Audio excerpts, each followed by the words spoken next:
when it comes to offering discounts for 3 video packages, I don't know about you, T, but I typically do a 20% discount off of the base rate of my videos if a brand books 3 deliverables. Which Yeah. obviously Yeah. to a brand, that's like a heck yeah. It's like, "Oh, I could pay that for 1 video or I could pay that for 3 videos?" Like, sure, sign me Yeah. up.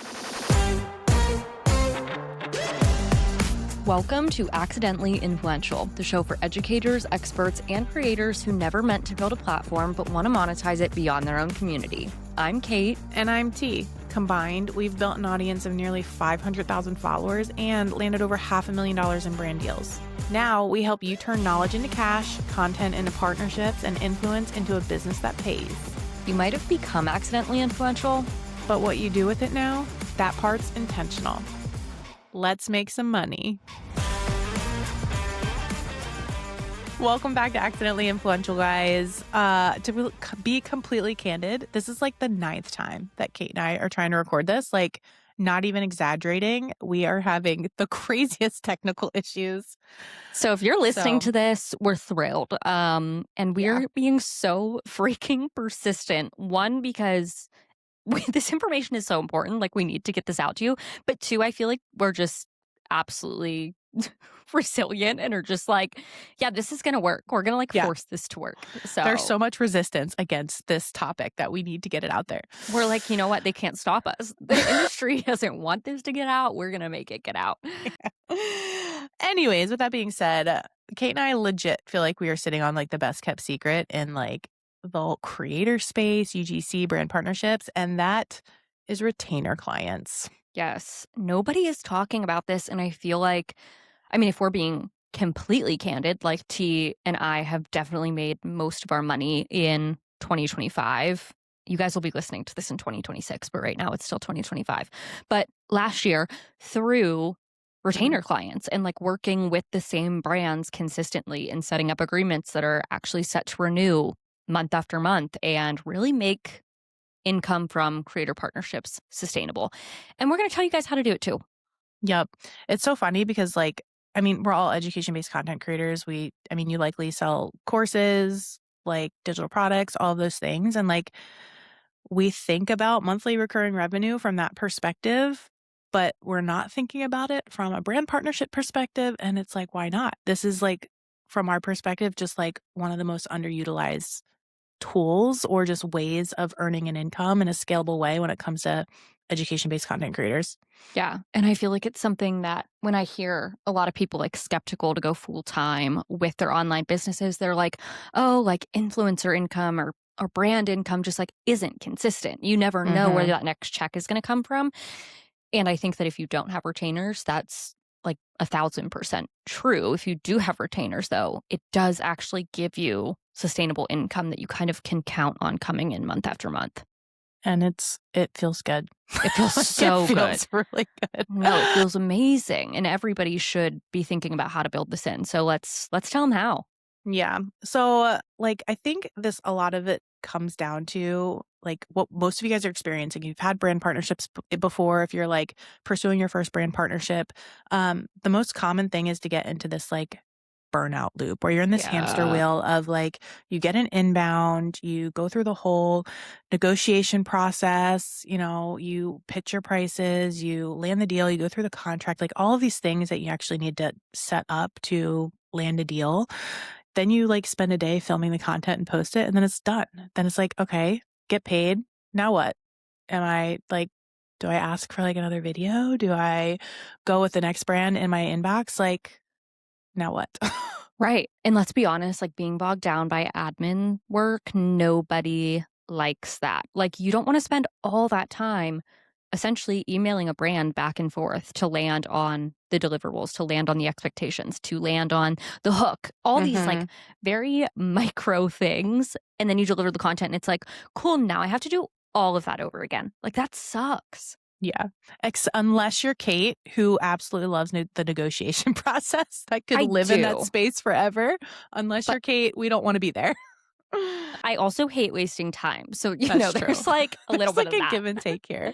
Right. Like give me a negotiation on like a quarterly basis. I'll do that. So, Yeah, I'm going to work it into your contract, right? Right. Exactly. But this is where retainers really come in hot because you are partnering with a brand long term, which means, like, you're likely only going through, the contract phase once until you renegotiate, quarterly or, every 6 months. You're only going through getting to know the brand and their product and their voice and their goals, all of that once. And then it just becomes like you get to do what you do best, which is creating content and delivering ROI and, all of these things for the brand. And that's where your sweet spot is. So when we're looking at content and brand partnerships, like, we wanna look through it through the lens of sustainability and scalability Yes. over time, which is partnerships that are scalable and long term. Yeah, I think that's huge. Sustainability in any business model is really important. And this is going to really give you breathing room. It's going to give you breathing room to be creative. It's going to give you breathing room to think about how you can organically integrate this product or service into your existing content. It will, help you build trust with your communities because they see you pitching the same product over and Mhm. over again. It's probably because you really like that product. Like, you're not going to take a retainer with a product that you don't actually like. Um, the other really cool thing that I feel like nobody talks about when it comes to retainer clients is that brands benefit from these too. Like, it's not Mhm. just creators who are like, "Oh, sick, I'm like cashing a consistent check." No, Yep. Totally. brands absolutely benefit from these. Yeah, and it's just like, I mean, I think, Kate, we've been, like, pretty fortunate to work with brands that, like, they see the value in long-term retainers and, kind of propose them, but that is not, I feel like that's not the case for most brands, maybe in the education space, I don't know, but, like, it's just not the vibe that I've been getting, that it's, like, a normal thing for brands to be like, "I want you long-term on our team," you know? Yeah. I don't think it's common, but I do think whenever I have approached brands with the idea of taking a retainer partnership or like renewing for another quarter or Mhm. let's renew for another 6 months, I have rarely had a brand be like, "No, we're not interested in that." Like, typically brands are like, "Oh my god, yes." And I think part of the reason for that is it's expensive to run Mhm. one-off campaigns. It's It really expensive is. to onboard creators, to negotiate with creators, to get contracts approved, to approve their content. Like, it's just a lot of work on both your end as a creator and on the brand's end with their influencer managers.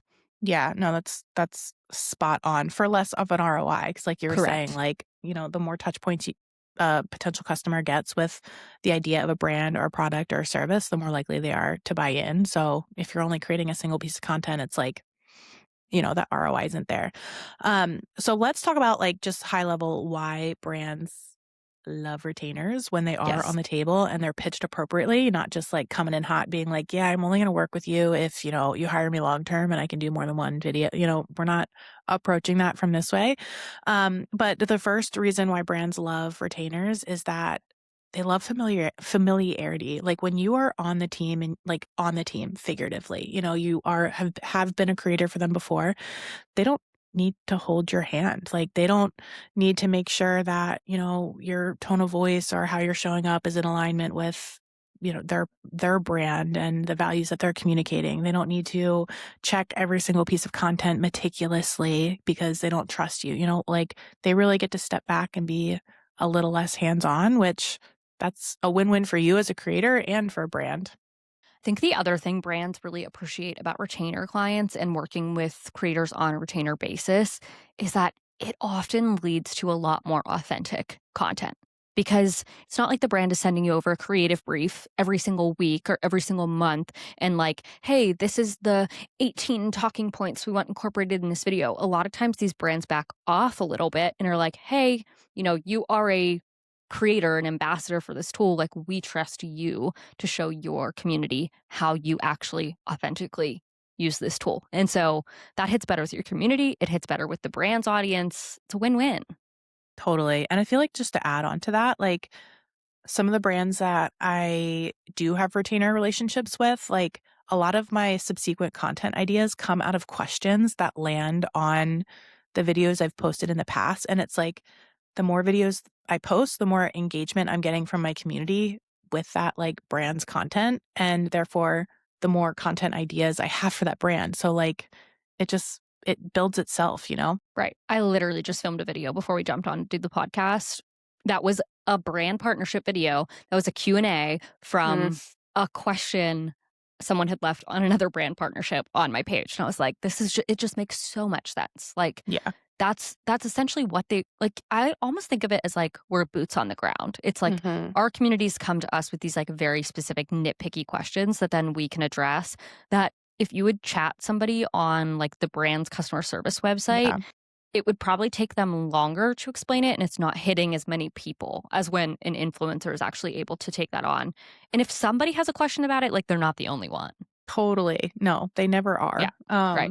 That's such a good point. Right. Um, and the last, like, reason we have that brands just totally love retainers is that they get to just train a smaller group of creators and really invest and pour into them instead of onboarding a new creator every single every single week and going through that same exact process. So it's kind of like, it's kind of looking at creators in the form of like employees, even though they're not, but rather than freelancers, they're just like more ingrained into the culture, the values, all of those things. And it's so much less work for such higher quality, deliverables.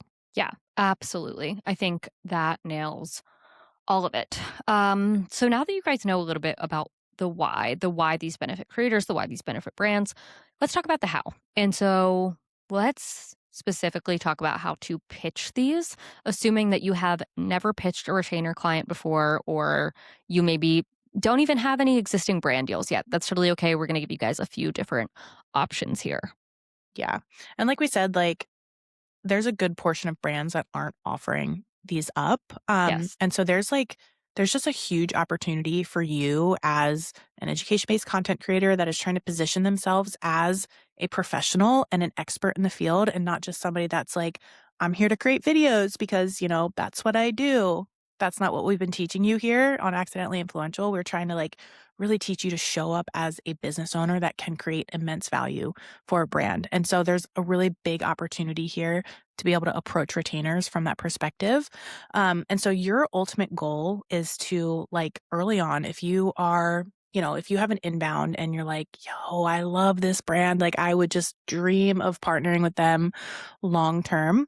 Like we mentioned, we shouldn't be just like immediately pitching that we are only working long term. Like, we might have No. to do a little bit of work to earn that place, and be a little patient and position us well. So, like, Kate, what does that look like to you, or what has it looked like to you in your business? I feel like honestly, the best analogy I can use here, and maybe this isn't like how I do this in my business, but I think the best way to think about it is it's like dating. Like, can you Mm, imagine like somebody, I don't know, slides into your DMs? I don't know.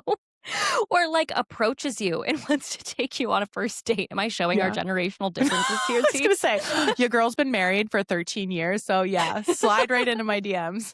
No, but okay, imagine if somebody, on a first date is like, "Hey, I'd actually like to marry you. Like, I would actually like to, like, sign a contract, Ultimatum.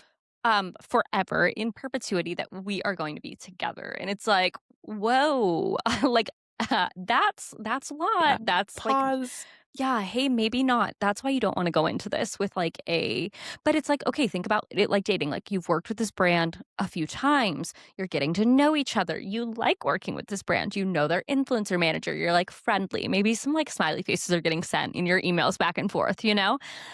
And then it's like, "Hey, I've enjoyed this a lot. Do you wanna take this to the next level? Like, let's actually turn this into a long-term partnership." That makes so much more sense, and it's so much less uncomfortable for everybody involved. Totally. I love that analogy. And, I think approaching it that way is going to save you from some uncomfortable no's or some painful no's, Right. and like Yeah. losing that opportunity to work with a brand long term. Right. So let's walk through like tangibly what that Yes. looks like. We really want to try to like give you the tools to be able to do this. And so we want to think about landing retainers in a two-step process. So in terms of step one, our goal is to turn a single video into a multi-video package. Ideally, like Kate and I's sweet spot is like we always say 3. 3 video package. Yep. It's like a really good goal, to turn that one video into three. And so most inbounds that you're gonna get, like in the initial email, they're gonna be asking, can you do one video? And instead of just saying yes, we're gonna pitch a mini package video. If you guys have not listened to our episode on on pitching, go back. I'll put it, we'll link it down below because at this point I don't even remember what which episode that is, but it really walks through that process of like pitching and making sure you're positioning the offer that you want to land as the obvious yes. So you're going to pitch a mini package. You could say something along the lines of, I would love to expand this into a short form video package. This tends to perform better with my audience and really gives your brand more bang for their buck, and more, runway with my audience to start building trust. What? All right, T. So having this like 3 video package really allows you to expand the type of content that you're creating for this brand. So, tell a story across multiple touch points, be able to test different hooks and messaging, and show up just more authentically, maybe even answer a few questions, whatever you get. You just have more opportunity to show up in different ways for this brand. And ultimately, bonus, it's easier to negotiate a better per video rate when you are offering more videos than just one video. So I think when it comes to offering a multi-video package, you have to kind of think about it like you're shopping with any other business. Like a lot of times there's like a bulk discount or like think about, deals. It's like buy 10, get one free, something like Mhm. that. When it comes to offering discounts for 3 video packages, I don't know about you, T, but I typically do a 20% discount off of the base rate of my videos if a brand books 3 deliverables. Which Yeah, obviously yeah, to a brand, that's like a heck yeah. It's like, "Oh, I could pay that for 1 video or I could pay that for 3 videos?" Like, sure, sign me yeah, up. yeah, and, like, I think that 20% definitely ebbs and flows, like, there have been brands that I have a good amount to learn in order to Yes. create a single video, and so the discrepancy between a 3 video package and a 1 is a lot bigger because, like, I just absolutely do not want them to select Yeah. a 1 video. Yeah. And the whole point of offering this discount is to position the package that you want the brands to say yes to as, like, the no-brainer? Correct. Yeah. 100%. So if you haven't ever pitched a multi-video package, I would definitely start there. Once again, you're dating. You want the brand to see you're interested, you're eager, you're planning ahead, right? You're trying to offer them better ROI. Like you're setting the stage for a Yeah. longer term relationship here.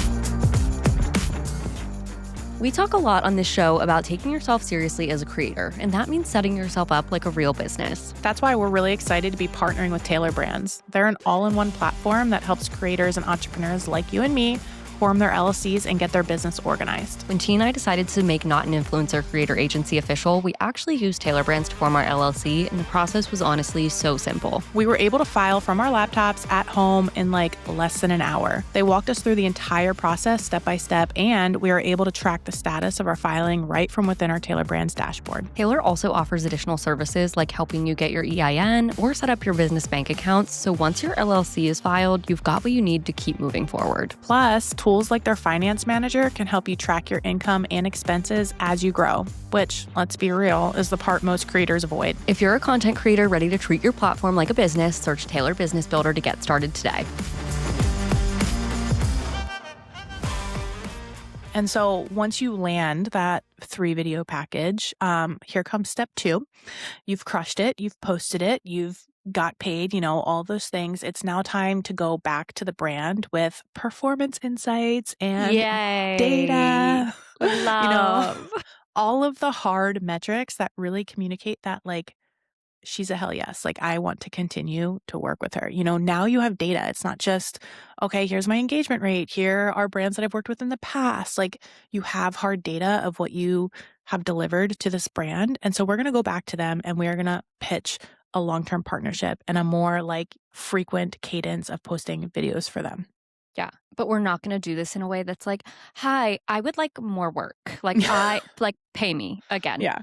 We want to, as always, be leading with the ROI that you can generate for them in the ways that, once again, this can benefit your community. This is a strategic partnership between you and a brand. There's benefits to both of you, and we want to make all of that known. So this is where you are actually going to go back to the brand. You're going to say, "Hey, I absolutely loved working together for our first 3 video package. I would love to keep the momentum going, or I would like to keep building trust with my audience." And that's where you're actually going to say, would you be interested in renewing for another Hmm. quarter? I would say usually start with a quarter. Yeah. Yeah, I think so too.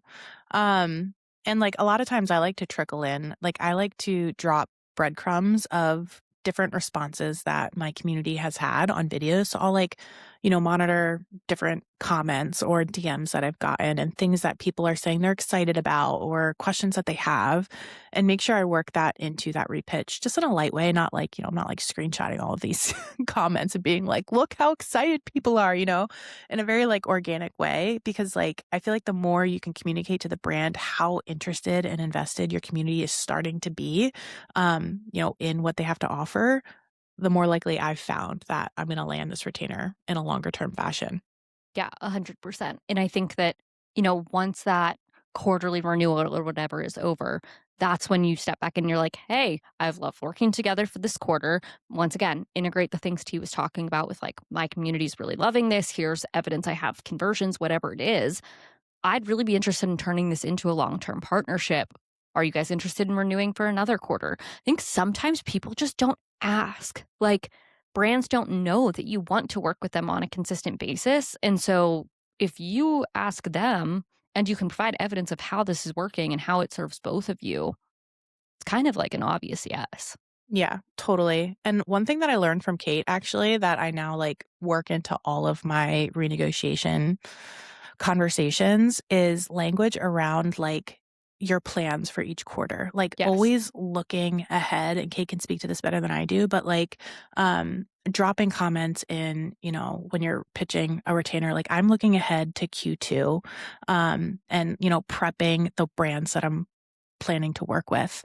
So it gives them this indication that like you're not just thinking like one like you're not thinking about right now what money you can make right now. Like this is a business decision. You are like laying out your calendar for the year. You're like this brand is important to you and your community, and you're trying to find a way to fit it into the overarching strategy you have for your brand all year.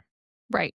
I think that is huge. And honestly, like I never say that just as like a negotiating tactic. Like that actually is how I run my business. Like I have Q1 partnerships locked in right now. I know what brands I'm working with. I know who I have space for. I know that if I Mhm. get some extra inbounds in like January and February, I have a few spaces where I can work people in, but like I'm pretty much like set to go for the next 3 Mhm. months. Um I don't know. I also really like quarterly renewals because one, they help me stay organized as a creator. Two, they give me enough flexibility that I can switch things around. Like if I'm like, Mm. this brand isn't really converting at this point, or I'm changing feelings, which to be honest doesn't happen often. It gives you an out where you can be like, this tool isn't really aligned, or I didn't really, I'm not using this, whatever it is. But it also just allows you to feel that sense of security with knowing where your income is coming from. Like I can forecast my Q1 income that's coming from content creation because I know the brands I'm working with in Q1 already. Mhm. Yeah. It's just the more I think about it, like we have mentioned in other episodes that like your personal brand is a finite resource. Like you only have Yes. so much space to rent out parts of your personal brand to other brands. And so this concept of like planning ahead and mapping out your quarters and, preparing which brands get space to your personal brand when really helps you manage how much of that you rent out. Because the last thing you want to do is become a walking billboard and where every single thing that you post has some sort of like sponsorship tag on it. You're just like preaching brands left and right. Like, that's not why you've started creating content and serving your community. It's a bonus, but it's not like the purpose. And so, having retainers, planning out your content long term, like quarter to quarter, really helps you manage how much of that personal brand you're giving away.